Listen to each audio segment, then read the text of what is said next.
আসসালামু আলাইকুম প্রিয় শিক্ষার্থীরা। এখন তোমরা কমপ্লিটিং সেন্টেন্সের একটি নিয়ম দেখতে পারবে। আর আমাদের প্রথম জানতে হবে এখন পাস্ট ইনডিফিনিট টেন্সের স্ট্রাকচার আর পাস্ট পারফেক্ট টেন্সের স্ট্রাকচার। পাস্ট ইনডিফিনিট টেন্সের স্ট্রাকচার হচ্ছে subject plus verb two plus object. আর পাস্ট পারফেক্ট টেন্সের স্ট্রাকচার হচ্ছে subject plus had plus verb three plus object. দেখো আমি লিখে রাখছি এই জায়গায়। এই যে পাস্ট ইনডিফিনিট মানে হচ্ছে subject plus verb two plus object. আর পাস্ট পারফেক্ট টেন্স মানে হচ্ছে subject plus had plus verb three plus object. এখন এটা আমাদের কেন লাগবে দেখো, প্রথমত দেখো এই জায়গায় বি ফোর আছে। এই যে বি ফোর এর আগে বসে পাস্ট পারফেক্ট টেন্স আর পরে বসে পাস্ট ইনডিফিনিট টেন্স। এখন আমাদের কমপ্লিটিং সেন্টেন্সের মধ্যে কিন্তু প্রথম অংশটা দেওয়া থাকে আর পরের অংশটা পূরণ করতে হয়। এখন ধরো আমাদের কমপ্লিটিং সেন্টেন্সের মধ্যে বি ফোর দিয়ে একটা বাক্য আসছে। এখন এই বি ফোর এর প্রথম অংশ কিন্তু পাস্ট পারফেক্ট টেন্স থাকবে, তারপরে পরের অংশ তোমার পাস্ট ইনডিফিনিট টেন্সে করতে হবে। দেখো এক্সাম্পল দিয়ে রাখছি। এই যে example, the patient was so serious and we were looking at doctor. Alas, the patient had died before. তারপরে এতটুকু পূরণ করতে হবে। এখন আমাদের কমপ্লিটিং সেন্টেন্সের কি প্রথম অংশটা দেওয়া আছে, পরের অংশটা পূরণ করতে হবে। এখন বাংলা অর্থ বুঝো। দ্য পেশেন্ট মানে কি রোগীটি, ওয়াজ সো সিরিয়াস মানে ছিল কি খুবই মানে গুরুতর, অ্যান্ড এবং we were looking a doctor, we মানে আমরা, ওয়ার লুকিং মানে খুঁজছিলাম, এ মানে একজন, ডক্টর মানে ডাক্তারকে। তারপরে দেখো বাক্যটা শেষ, এলাস মানে হায়, বাক্যটা শেষ। এখন এই জায়গায় দেখো দা পেশেন্ট মানে রোগীটি হ্যাড ডাইড মানে মারা গিয়েছিল, বিফোর, এই বিফোর অর্থ হচ্ছে আগে বা পূর্বে। এখন দেখো এখন কিন্তু আমাদের এই বি ফোর এর পরের অংশটা পূরণ করতে হবে। এখন আমরা জানি আমাদের বি ফোর এর প্রথম অংশটা কি হয়, পাস্ট পারফেক্ট টেন্স। দেখো আমাদের এই জায়গায় কিন্তু বাক্য শেষে এলাস হয়েছে মানে হায়। এখন দেখো এই জায়গায় আমাদের প্রথমত আছে কি, এতটুকু কিন্তু আমাদের পাস্ট পারফেক্ট টেন্সে আছে। কিভাবে দেখো, আমাদের পাস্ট পারফেক্ট টেন্সের স্ট্রাকচারটা কি ছিল, প্রথমত সাবজেক্ট। দেখো দা পেশেন্ট হচ্ছে সাবজেক্ট, তারপর হচ্ছে হ্যাড, এই যে দেখো হ্যাড, তারপরে ভার্ব থ্রি, এই যে ভার্ব থ্রি হচ্ছে ডাই। আমাদের ভার ওয়ান কিন্তু এটা ডি আই ই ডাই, এই ডাই মানে হচ্ছে মারা যাওয়া, মরা এরকম। তো এটা ভার থ্রি হচ্ছে ডাই। ঠিক আছে, তাহলে যে subject plus had plus verb three মানে এটা আমাদের পাস্ট পারফেক্ট টেন্সে আছে। তাহলে আমাদের এই যে বি ফোর এর পূর্বের অংশটা পাস্ট পারফেক্ট টেন্স আছে, তাহলে পরের অংশটা কি হবে, পাস্ট ইনডিফিনিট টেন্স হবে। এখন পাস্ট ইনডিফিনিট টেন্সের স্ট্রাকচারটা কি, দেখো subject plus verb two plus object. এখন অর্থটা কি হচ্ছে, দ্য পেশেন্ট হ্যাড ডাইড মানে রোগীটি মারা গিয়েছিল, বিফোর মানে পূর্বে। তাহলে আমরা বলতেই পারি যে রোগীটি মারা গিয়েছিল ডাক্তার আসার পূর্বে মানে ডাক্তার আসার আগে। তাহলে আমরা লিখতে পারি যে এই জায়গায় আমাদের পাস্ট ইনডিফিনিট টেন্সের স্ট্রাকচার কি ছিল, প্রথমত সাবজেক্ট, তাহলে সাবজেক্ট আমরা লিখতে পারি দা ডক্টর, দা ডক্টর। তারপরে আমাদের কি ভার্ব টু, ভার্ব টু আমরা লিখতে পারি কেম, সি এ এম ই কেম। আমাদের এটা কিন্তু এই যে দেখো সি ও এম ই কাম, এই কাম অর্থ আসা, আর এই কেম মানে এসেছিল, এই কাম মানে ভার্ব ওয়ান। এখন এই জায়গায় খেয়াল করতে হবে আমাদের কিন্তু ভার্ব ওয়ান মানে প্রেজেন্ট ফর্ম লিখলে কিন্তু ভুল হবে, আমাদের লিখতে হবে ভার্ব টু মানে পাস্ট ফর্ম। এটা হচ্ছে ভার্ব ওয়ান, এটা হচ্ছে ভার্ব টু। এখন তুমি অবজেক্ট এই জায়গায় না দিলেও হবে, দিলেও হবে। দা ডক্টর কেম, তুমি যদি এতটুকু দাও হয়েছে, বা তুমি যদি অবজেক্ট হিসেবে জায়গায় দেয়ার লেখো তাহলেও হবে। এই দেয়ার, এই দেয়ার মানে সেখানে, এই দেয়ারটা তুমি জায়গায় না দিলেও হবে, দিলেও হবে। তো এটা অর্থটা হচ্ছে the patient had died before মানে রোগীটি মারা গিয়েছিল, দ্য ডক্টর কে মানে ডাক্তার আসার আগে। আর তুমি যদি এই জায়গায় দেয়ার দাও তাহলে অর্থটা হবে এমন, the patient had died before the doctor came there মানে রোগীটি মারা গিয়েছিল ডাক্তার সেখানে আসার আগে, এরকম অর্থ। এখন তুমি এটা পূরণ করতে গেলে এতটুকু কিন্তু তোমার বুঝতে হবে না, the patient was so serious and we were looking a doctor alas. এতটুকু তোমার পরে একটু বুঝলে ভালো আর কি, যে রোগীটি ছিল খুবই গুরুতর এবং আমরা একটা ডাক্তার খুঁজছিলাম। কিন্তু তোমাদের বুঝতে হবে এখান থেকে যে এতটুকু দেওয়া আছে পাস্ট পারফেক্ট টেন্স। এখন এটা হচ্ছে বি ফোর, তাহলে বি ফোর এর আগে পাস্ট পারফেক্ট টেন্স আছে, তাহলে আমার পরে নিতে হবে পাস্ট ইনডিফিনিট। এখন পাস্ট ইনডিফিনিটের স্ট্রাকচার হচ্ছে প্রথমে সাবজেক্ট, আমরা সাবজেক্ট নিলাম কি দ্য ডক্টর, তারপরে ভার্ব নিলাম কি কেম, তারপরে অবজেক্ট নিলাম দেয়ার। ঠিক আছে।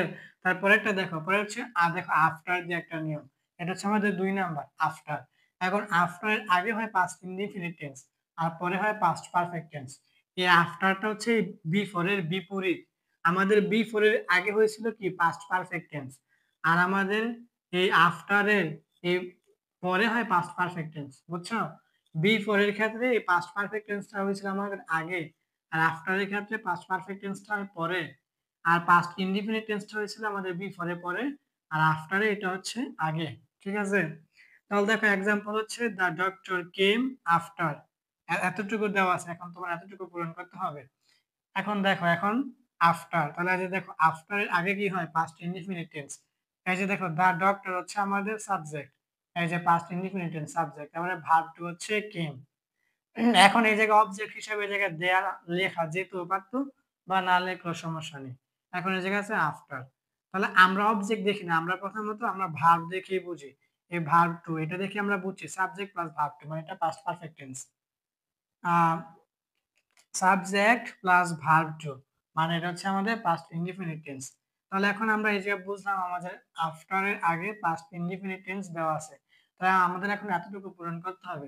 তাহলে এটা কিভাবে পূরণ করতে হবে? পাস্ট পারফেক্ট টেন্স দিয়ে। এখন পাস্ট পারফেক্ট টেন্সের স্ট্রাকচার কি? Subject plus had plus verb three plus object. এখন আমরা সাবজেক্ট হিসেবে লিখতে পারি এই জায়গায় দা ডক্টর, দা ডক্টর,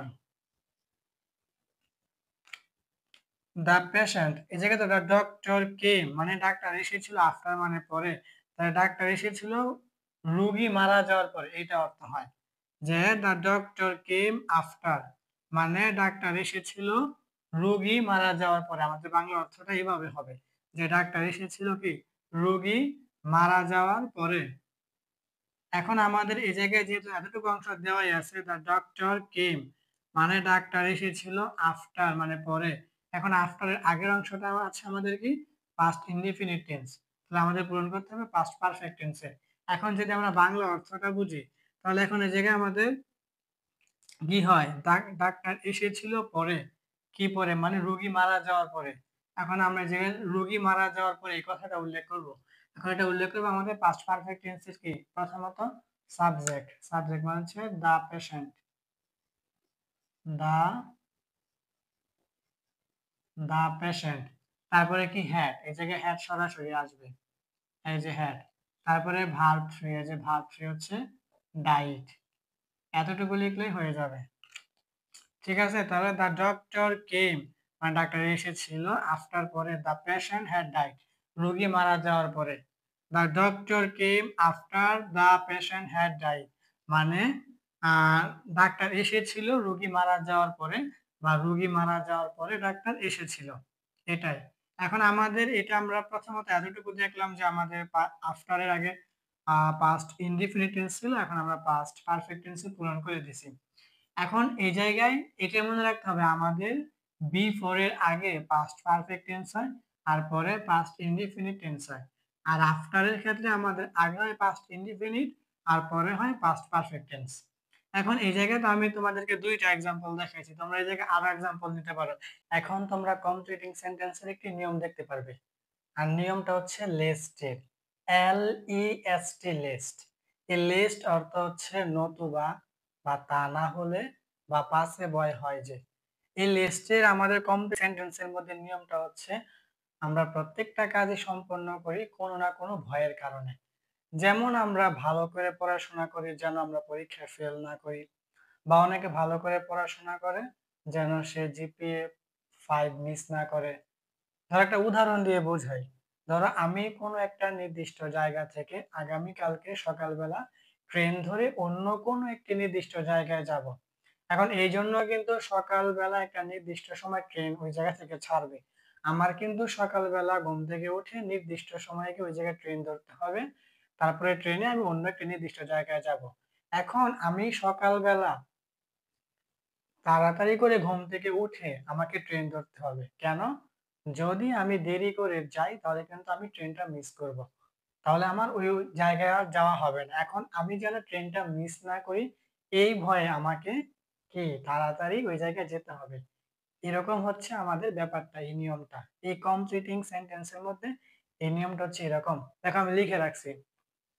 দেখো, তা না হলে নতুবা পাশে বয় হয় যে, এমন অর্থে লিস্ট ব্যবহৃত হয়, LEST লিস্ট। এখন এইটা আমাদের কমপ্লিটিং সেন্টেন্সের মধ্যে তো একটা অংশ দেওয়া থাকে, পরের অংশটা আমাদের পূরণ করতে হয়। এখন আমাদের প্রথম অংশের মধ্যে লিস্ট থাকবে, ঠিক আছে। এখন লিস্ট থাকলে আমাদের যে প্রথম অংশটা, ওই প্রথম অংশের মধ্যে লিস্ট থাকবে, থাকলে পরে আমরা বাকিটুকু কিভাবে পূরণ করব, এটা একটা স্ট্রাকচার আছে, ওই স্ট্রাকচারটা দেখতে হবে। স্ট্রাকচারটা হচ্ছে, দেখো, সাবজেক্টের পরে প্রথমত লিস্টের পরে সাবজেক্ট হবে, সাবজেক্টের পরে দেখো প্লাস শুড অথবা মাইট plus verb one plus extension. Extension মানে কি? অতিরিক্ত অংশ। অর্থাৎ তুমি এখন কমপ্লিটিং সেন্টেন্স করবা। এখন ধরো তোমার প্রথম অংশ দেওয়া আছে, এখন এই প্রথম অংশের মধ্যে লিস্ট দেওয়া আছে, এখন পরের টুকু তুমি যে পূরণ করবা, এটা কোন স্ট্রাকচারে করবা? প্রথমত একটা সাবজেক্ট নিবা, তারপর সাবজেক্টের পরে হয়তো শুড নিবা অথবা মাইট, অর্থাৎ শুড নিলে হবে, মাইট নিলেও হবে। তারপর একটা ভার্ব ওয়ান নিবা, মানে ভার্বের প্রেজেন্ট ফর্ম নিবা। তারপর হচ্ছে এক্সটেনশন যদি নিতে হয় তাহলে নিবা, এটা হচ্ছে অতিরিক্ত অংশ। এখন এক্সাম্পল দিয়ে রাখছি, দেখো এখন অনেক সহজে বুঝবা। প্রথম এক্সাম্পল হচ্ছে আই স্টাডিড হার্ড লিস্ট। এই যে আমাদের এতটুকু অংশ দেওয়া আছে, এখন আমাদের এতটুকু পূরণ করতে হবে। এখন আমাদের অর্থটা কি ছিল লিস্টে? তা না হলে বা নতুবা বা পাশে বয় হয় যে, এমন অর্থ। এখন আমরা স্ট্রাকচার অনুযায়ী বাক্যটা লিখে দিলে দেখবা হয়ে যাবে। এখন দেখো, আই স্টাডিড হার্ড লিস্ট, এই যে লিস্ট আছে। এখন আমরা অর্থটা যদি বুঝি তাহলে প্রথমত আই মানে আমি, স্টাডিড মানে পড়াশোনা করেছিলাম, এটা কিন্তু ভার্ব টু এ আছে। আমাদের ভার্ব ওয়ান কিন্তু এইটা স্টাডি, এই যে স্টাডি, এই স্টাডি মানে পড়াশোনা করা, এটা হচ্ছে ভার্ব ওয়ান মানে প্রেজেন্ট ফর্ম, আর এটা হচ্ছে ভার্ব টু মানে পাস্ট ফর্ম। আমি স্টাডিড পড়াশোনা করেছিলাম, হার্ড মানে কঠোর, লিস্ট এই যে লিস্ট আছে। তা না হলে, এখন আমি কঠোর পড়াশোনা করেছিলাম, তা না হলে আমি কি পরীক্ষায় ফেল করতাম? বা আমি কঠোর পড়াশোনা করেছিলাম, তা না হলে আমি জিপিএ 5 মিস করতাম। একটা দিলেই হয়। এখন আমরা এইটা দিই যে, আমি কঠোর পড়াশোনা করেছিলাম, তা না হলে আমি কি জিপিএ 5 মিস করতাম, এটা আমরা লিখি। তাহলে এটা লিখতে গেলে আমাদের কি করতে হবে? প্রথমত লিস্টের পর কি করতে হবে? একটা সাবজেক্ট। তাহলে সাবজেক্ট হিসেবে আমরা নিই কি? আই। একটু বুঝো, সাবজেক্টের পর এখন আমরা শুডও নিতে পারি, মাইটও নিতে পারি। এখন শুড অথবা মাইট থেকে আমি ধরে জায়গায় শুড নিলাম, SHOULD, শুড, আই শুড। তারপরে ভার্ব ওয়ান, এখন ভার্ব ওয়ান ধরে আমি মিস নিলাম, MISS, মিস। আমাদের এটার কিন্তু ভার্ব টু হচ্ছে MISSED, মিস। এটা হচ্ছে আমাদের ভার্ব টু, ঠিক আছে। তো আমার ভার্ব ওয়ান হচ্ছে মিস। এখন এক্সটেনশন ধরো আমি দিয়ে দিলাম কি? জিপিএ 5। এটা কি খুব কঠিন ছিল? দেখো তো, আমরা প্রথমত লিস্ট, এই লিস্ট দেখে বুঝছি আমাদের এই স্ট্রাকচারে বাকিটুকু পূরণ করতে হবে। এখন আমরা কি করলাম? প্রথমত সাবজেক্ট হিসাবে আই, তারপরে শুড অথবা মাইট থেকে নিলাম শুড, তারপরে ভার্ব ওয়ান নিলাম মিস, আর এক্সটেনশন নিলাম জিপিএ 5। এখন দেখো অর্থটা কত সুন্দর হয়। আমি স্টাডিড পড়াশোনা করেছিলাম হার্ড কঠোর, তা না হলে মানে লিস্ট মানে তা না হলে, আর আমি শুড মিস মানে মিস করতাম জিপিএ 5 মানে জিপিএ পাস। তাহলে পুরোটা অর্থ হচ্ছে I studied hard lest, I should miss GPA pass মানে জিপিএ 5। আমি কঠোর পড়াশোনা করেছিলাম, তা না হলে আমি জিপিএ পাস মিস করতাম, এরকম অর্থটা, ঠিক আছে। আশা করি তোমরা এটা বুঝছো। ফর এক্সাম্পল দেখো, দে ওয়াক ফাস্ট লিস্ট, এই যে আবার লিস্ট আছে। তাহলে এতটুকু আমাদের প্রথমত অর্থটা বুঝতে হবে। দে মানে কি? তারা। ওয়াকড মানে কি? হেঁটেছিল। এটা কিন্তু আমাদের ভার্ব বানাচ্ছে এইটা, WALK, ওয়াক। এই ওয়াক মানে কি? হাঁটা। এই ওয়াকের ভার্ব টু হচ্ছে ওয়াকড। দে মানে তারা, ওয়াকড মানে হেঁটেছিল, ফাস্ট মানে দ্রুত, লিস্ট। এখন তা না হলে, এখন ধরো আমরা এটা বলতেই পারি যে তারা দ্রুত হেঁটেছিল, তা না হলে তারা ট্রেনটা মিস করতো, বা তা না হলে তারা বাস মিস করতো। ধরো কোথাও ঘুরতে যাইবো, এখন বাস নির্দিষ্ট সময় ছাড়বে, এখন ধরো তারা অনেক পরে গেছে, তারা বাস মিস করবে না, তো আমরা দিতেই পারি তারা অনেক দ্রুত হেঁটেছিল, তা না হলে তারা ট্রেন মিস করতো, বা তা না হলে তারা বাস মিস করতো, এরকম বলতে পারি। তাহলে আমরা প্রথমত কি করি? প্রথমত সাবজেক্ট আছে, তাহলে সাবজেক্ট হিসেবে আমরা নেই কি? দে, TSEY, দে। বুঝছো? এই যে আমাদের স্ট্রাকচারটা মনে রাখলে কি একদম সহজ। তারপরে কি শুড অথবা মাইট। এখন শুড অথবা মাইট থেকে আমরা এই জায়গায় মাইট নিই, MIGST মাইট। তোমরা চাইলে শুডও নিতে পারো। এখন তারপরে ভার্ব ওয়ান, এখন ভার্ব ওয়ান নাও মিস, MISS মিস। এখন কি তারপরে কি এক্সটেনশন। এখন ধরো তুমি এই জায়গায় দাও দে মাইট মিস, দাও এই জায়গায় the train, the train, TRAIN train. এখন তুমি যদি এই জায়গায় ট্রেন না দিয়ে বাস দাও তাহলে হবে BUS বাস। তুমি যদি এই জায়গায় বাস দাও BUS বাস তাহলে হবে।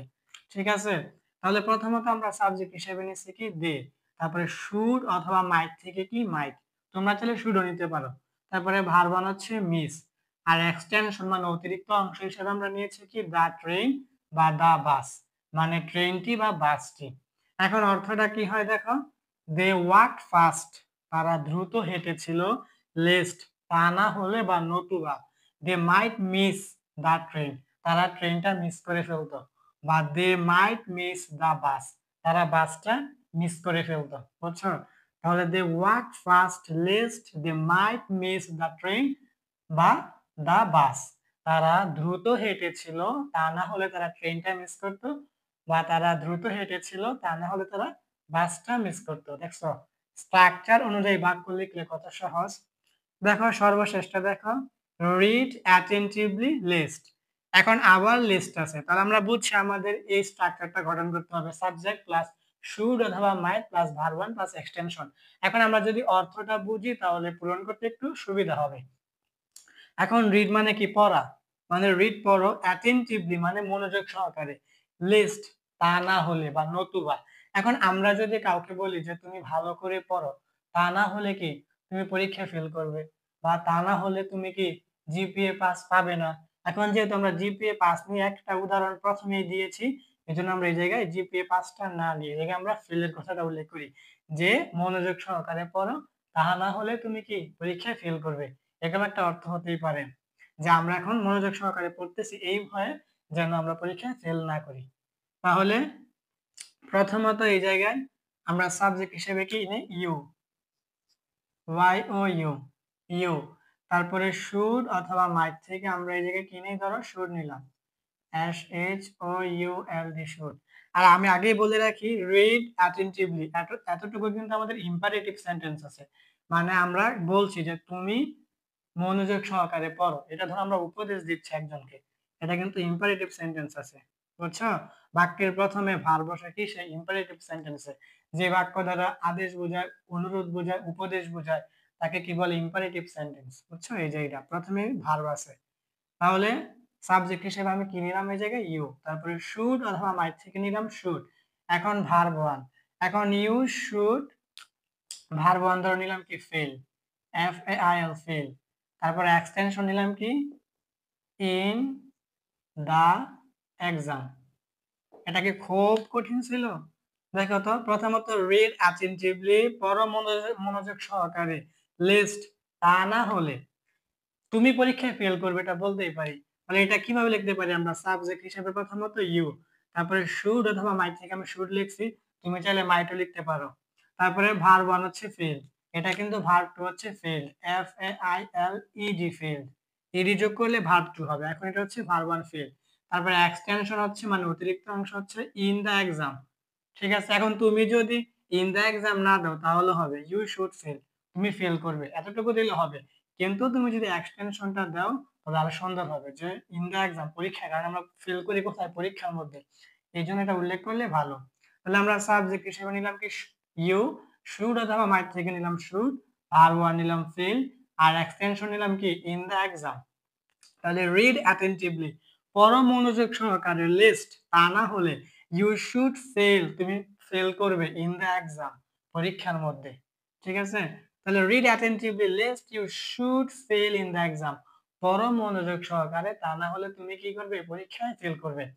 তাহলে এই যে আমাদের লিস্টের যে নিয়মটা, এটা কিন্তু অনেক সহজ, আর এটা কিন্তু আমাদের কমপ্লিটিং সেন্টেন্সের মধ্যে আসে। এখন আমি তো এই জায়গায় মাত্র 3টা এক্সাম্পল দেখাইছি, তোমরা এই স্ট্রাকচারটা মনে রেখে এরকম 3000 উদাহরণ তোমরা নিজেরাই করতে পারবে। এটাই মনে রাখবে, প্রথমত একটা বাক্যের মধ্যে যদি তুমি লিস্ট পাও, তাহলে পরের অংশটা তুমি এই স্ট্রাকচার অনুযায়ী পূরণ করবা। সাবজেক্ট নিবা, তারপরে শুড অথবা মাইট plus verb one plus extension. এখন প্রথমত বাংলা অর্থটা একটু বোঝার চেষ্টা করবা, তাহলে পূরণ করতে একটু সুবিধা হবে।